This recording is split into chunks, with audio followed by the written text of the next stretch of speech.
el hecho de que durante un lapso de la pandemia no hubiera movimientos a nivel mundial, no solo de Uruguay, y que después se abrieran en determinadas condiciones y que después pasáramos...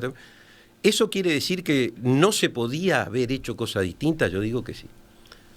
La primera cosa que se podía haber hecho era no hacer la misma promoción que se venía haciendo, pero aprovechando la digitalización, las segmentaciones de mercado que permite la inteligencia artificial, la estructuración de los algoritmos, etcétera, era mantenernos en la cabeza de los mercados que son prioritarios para nosotros, en particular en Argentina. Incluso hasta para saber cuál era el estado de ánimo con que estaban pensando cómo reaccionarían una vez que se liberaran las cosas. Eso no se hizo, ni se estudió. Hasta donde tengo información pública, ¿no? Una encuesta que tuvo que ver con la situación del mercado en la Argentina se habría hecho entre octubre y noviembre del año pasado, o sea, cuando ya estaba todo el pescado vendido.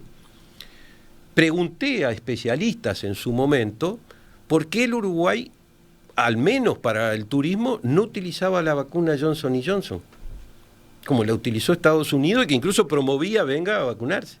Para nosotros hubiera sido una enorme oportunidad, nadie técnicamente me dijo no por tal razón, en decir, tenemos la posibilidad de vacunar, venga y tenemos la vacuna, le dábamos, nosotros nos protegíamos como sociedad, porque eso era prioritario, la salud de los uruguayos, e incluso dije, era mucho más promocional decir que teníamos... Después se hizo, ¿no? Pero ya muy avanzada Pero se hizo para la tercera dosis en determinadas condiciones y lo teníamos 1 hora y media al sol esperando para que se diera la vacuna. También planteé, como lo hicieron algunas empresas privadas en el Uruguay, de tener más laboratorios en la frontera que hicieran los PCR como lo hacíamos para los camioneros. Los camioneros nunca dejaron de poder entrar al Uruguay y tenían PCR. Era mucho más propaganda decir que teníamos laboratorios para hacer PCR rápido y que se podía entrar y vacunarse de esa manera, era mucho más que estar diciendo que teníamos playas lindas. En el mundo y también en Uruguay, un indicador nuevo para medir la actividad turística va a ser el nivel sanitario que tiene ese país. Por lo tanto, eso pasa a ser una de las responsabilidades que también hay que tener a la hora de promover el turismo. Y hay que tenerlo claro.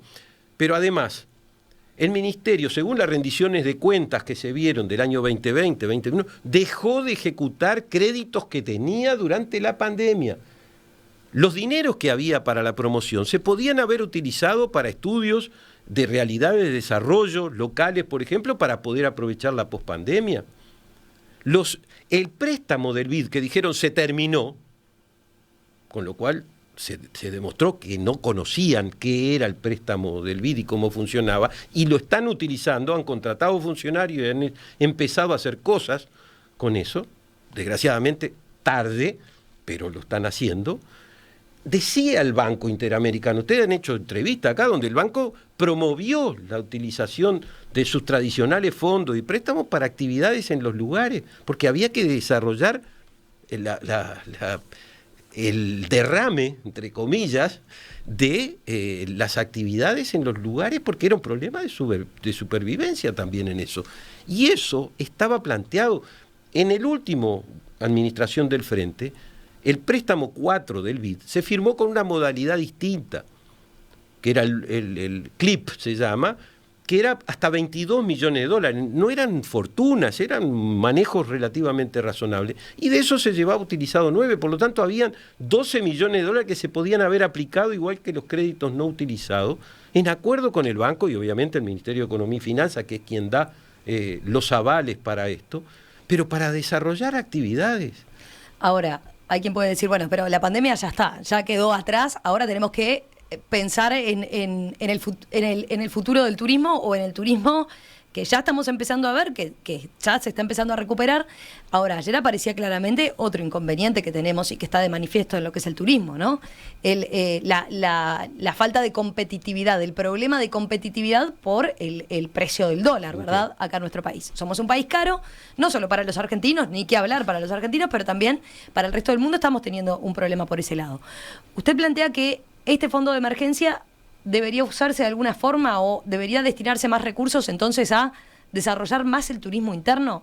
¿Se puede compensar una cosa con la otra? No, a ver. Primero, se puede mitigar. Ahora, el turismo interno, que de acuerdo a los números cerrados en el 2019 movió 1.200 millones de dólares, o sea que no es una cifra menor tampoco, y el estudio del Programa de Naciones Unidas para el Desarrollo que hizo con el Sistema Nacional de Emergencias,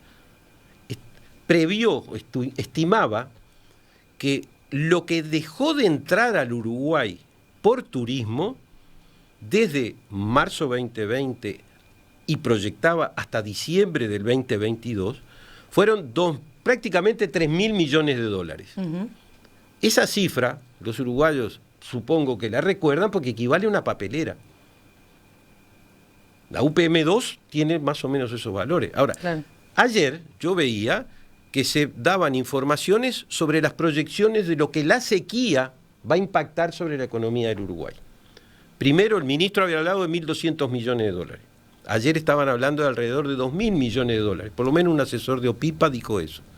Ahora, yo te estoy hablando de que el turismo impactó más que esto. Sin embargo, hay fondos para ayudar a la actividad agropecuaria, y me parece bien, inmediatos, y los reflejos de los actores políticos, de las actividades sociales, comerciales, etcétera, es muy rápida con lo agroindustrial. Ahora, ¿por qué no con relación al turismo? Y yo, incluso como cifra, no es que estoy hablando de un fondo de 200 millones de dólares, no. Lo que estoy pensando es comenzar teniendo en cuenta los créditos no utilizados por parte del Ministerio que estaban en los presupuestos. Todos me pueden decir, y no voy a dejar el flanco libre, que lo que no se gasta un año se lo lleva el Ministerio de Economía y Finanzas y no se vuelve a recuperar. Pero lo que estoy diciendo es, para una actividad que genera casi 2.000 millones de dólares, apliquemos un fondo, y ese fondo para turismo interno, efectivamente, no es para salir a promover. Uh-huh. ¿Por qué? Por este factor de mitigación. Todos los actores públicos y privados dicen que el turismo uruguayo, y lo estamos viendo ahora en Semana de Turismo, en termas, por ejemplo, el 80% del público que está en las termas es uruguayo.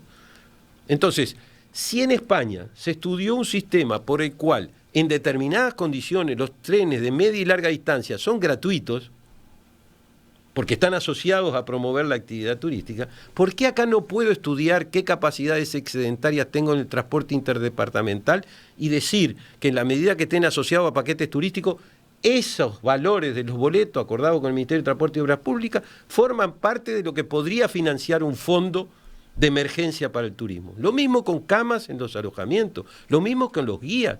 Y esa administración de ese fondo sería con el MEF, con el Ministerio de Turismo y con el sector privado para estudiar las mejores condiciones. Pero insisto, para mitigar, no estoy planteando resolver, porque si no vienen 2 millones de argentinos, ese no lo puedo sustituir ni con europeos ni con...